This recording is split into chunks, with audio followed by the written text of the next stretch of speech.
Ketua Komisi Perlindungan Anak Indonesia Aris Merdeka Sirait memperingatkan Kak Seto untuk tidak perlu turun tangan melindungi anak-anak Ferdi Sambo.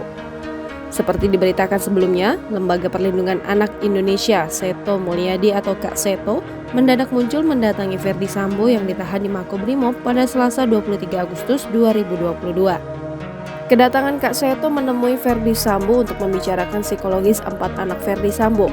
Menurut Kak Seto, anak-anak Ferdi Sambo perlu perlindungan karena kedua orang tuanya menjadi tersangka pembunuhan berencana.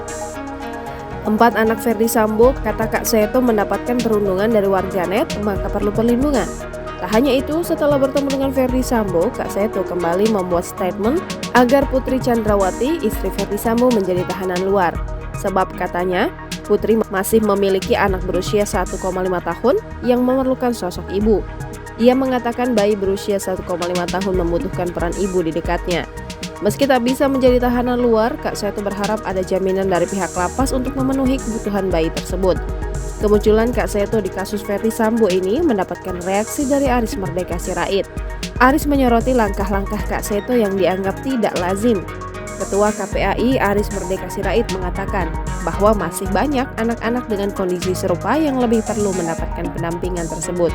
Ia pun menyarankan agar Kak Seto tidak perlu ikut campur dalam melakukan pendampingan anak-anak Ferdi Sambo. Oleh sebab itu, Aris mengatakan bahwa lebih baik pendampingan ini diserahkan pada keluarga besar Ferdi Sambo dan Putri Chandrawati. Jangan lupa subscribe, share, komen, dan like ya!